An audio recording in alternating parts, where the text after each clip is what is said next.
स्वागत आहे आपलं सर्वांचं आजच्या एका नवीन व्हिडिओमध्ये. तर बघा, मुख्यमंत्री माझी लाडकी बहीण योजनेमध्ये जे आहे, ते आधी जे आहे ते अटी टाकण्यात आलेल्या होत्या, की तुमच्या कुटुंबातील कोणत्याही व्यक्ती जर सरकारी नोकरीवर असेल किंवा प्रायव्हेट नोकरीवर असेल, तर त्या महिलेला लाभ घेता येणार नाही. तरी पण सुद्धा महिलांनी जे आहे ते उत्पन्नाचे प्रमाणपत्र दाखवले, 2.5 लाखापेक्षा कमी असलेले उत्पन्नाचे प्रमाणपत्र दाखवले आणि या योजनेचा लाभ घेतला. त्यांच्या खात्यामध्ये त्या ठिकाणी पैसे सुद्धा जमा झाले. पण आता बघा, सरकारने निकष बदलवलेले आहे आणि ज्या अटी आहेत या पूर्ण अटीवर आता छाननी होणार आहे आणि खरंच कोणती महिला पात्र आहे किंवा पात्र नाही हे सर्व ठरवण्यात येणार आणि त्या सर्व महिलांचे पैसे आता बंद होणार आणि ज्या महिला पात्र आहेत त्यांनाच आता पैसे या ठिकाणी मिळणार आहे. तर बघा, आता सर्वात महत्त्वाचा मुद्दा या ठिकाणी समजून घ्या. पात्र महिलेचे पती जरी सरकारी नोकरीवर नसेल किंवा प्रायव्हेट नोकरीवर नसेल, तरीही त्याच कुटुंबातील दुसरे कोणतीही व्यक्ती, मुलगा, मुलगी, त्या महिलेचे अर्जदार महिलेचे दीर किंवा अर्जदार महिलेचे सासरे पेन्शन घेत असतील किंवा आणखी त्यांच्या कुटुंबातील जर कोणी सरकारी नोकरीवर असेल आणि हे सर्व नावं जी आहे, हे एकत्रित राशन कार्डवर असेल, तर आता त्या महिलेला सुद्धा या योजनेचा लाभ घेता येणार नाही किंवा त्या महिलांचे पैसे बंद होणार. त्यांना यापुढे पैसे येणार नाही.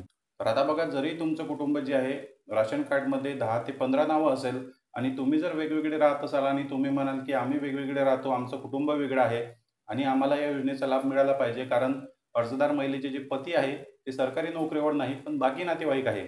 तर बघा, या ठिकाणी तुम्ही स्वतःच्या नजरेमध्ये जे आहे ते तुमचं कुटुंब वेगवेगळे केलेलं आहे. तुमच्या कुटुंबातील जे काही व्यक्ती आहेत ते दुसऱ्या गावाला राहतात, तुम्ही दुसऱ्या गावाला राहता, सासू-सासरे दुसऱ्या गावाला राहतात. तर बघा, आता अर्जदार महिलेचे पती किंवा मुलगा जरी नोकरीवर नसले, सरकारी नोकरीवर नसले, जर प्रायव्हेट नोकरीवर नसले, तरी पण त्या महिलेचे पैसे बंद होऊ शकतात छाननीमध्ये.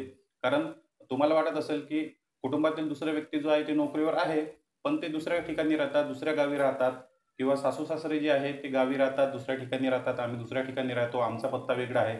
पण जर या सर्व व्यक्तींचे नाव जर एकाच राशन कार्डमध्ये असेल, तरीही त्या अर्जदार महिलेचे पैसे बंद होऊ शकतात. कारण आता तुमच्या राशन कार्डवरच या ठिकाणी पूर्ण तपासणी होणार आहे. कारण तुमच्या स्वतःच्या नजरेमध्ये जरी तुमचं कुटुंब वेगवेगळ्या आणि वेगवेगळ्या ठिकाणी राहत असेल, त्यांचा व्यवहार वेगळा असेल, इन्कम वेगळी असेल, स्वतःची कमाई त्यांची वेगळी असेल, त्यांचे व्यवसाय वेगळे असेल, इन्कम वेगळी असेल, तरीही तुमचे पैसे आता बंद होऊ शकतात. कारण तुमच्या कुटुंबातील प्रत्येक व्यक्तीचं नाव त्या राशन कार्डवर आहे आणि त्याच राशन कार्डला या सर्व व्यक्तींचे आधार कार्ड जे आहे ते लिंक झालेले आहे. आणि आता सरकार जे आहे ते राशन कार्डवरच तुमची ऑनलाईन तपासणी करणार आहे, की कोणत्या व्यक्तीच्या कुटुंबामध्ये कोणते नावं आहे, काय-काय नावं आहे आणि या सर्व नावांपैकी कोणी व्यक्ती सरकारी नोकरीवर आहे का? किंवा प्रायव्हेट नोकरीमधून 2.5 लाखापेक्षा जास्त उत्पन्न घेतो का?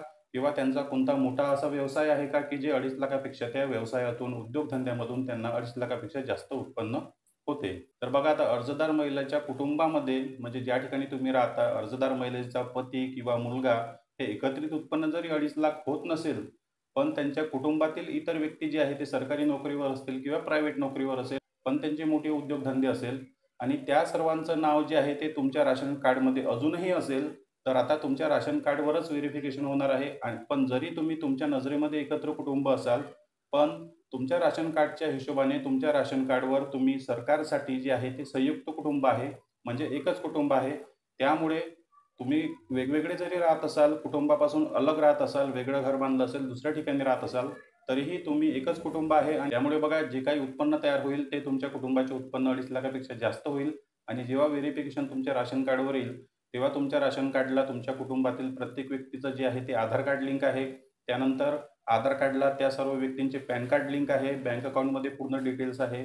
कोणता व्यक्ती सरकारी नोकरीवर आहे, कोणता व्यक्ती किती कमावतो, कोणता व्यक्ती जी-एस-टी, आय-टी-आर हे सर्व भरतो, ते सर्व सरकारला पूर्ण माहीत असते. त्यामुळे तुमच्या राशन कार्डवर जर त्या व्यक्तीचे नाव असेल, तर त्या महिलेचे पैसे 100% बंद होऊ शकतात आणि सरकार अशा प्रकारची पडताळणीसुद्धा या ठिकाणी करणार आहे.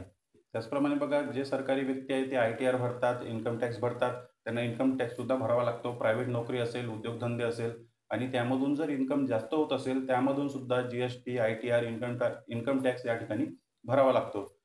त्यामुळे अशा महिलांचे सुद्धा पैसे बंद होणार आहे, ज्या महिलांच्या कुटुंबातील व्यक्ती इन्कम टॅक्स भरतात, आय-टी-आर भरतात, त्यांच्या घरी मोठी फोर व्हीलर आहे, त्यांचे मोठे उद्योगधंदे आहे. अशा महिलांनी सुद्धा अर्ज भरले, अर्ज अप्रूव्ह झाले होते, पैसे आले होते. पण आता पूर्ण छाननी होणार आहे आणि त्या सर्व महिलांचे अर्ज आता रद्द करण्यात येणार आहे.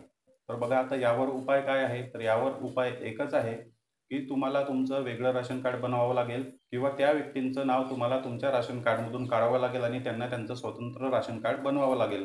कारण सरकार कुटुंबातील व्यक्तींना कारण सरकार कुटुंबातील महिलांना लाभ देत आहे. राशन कार्डच्या हिशोबाने वेगवेगळे तुम्ही राहत असाल, वेगवेगळ्या ठिकाणी राहत असाल, पण एकच राशन कार्ड वापरत असाल, तर सरकारच्या नजरेमध्ये तुमचं कुटुंब हे एकच आहे.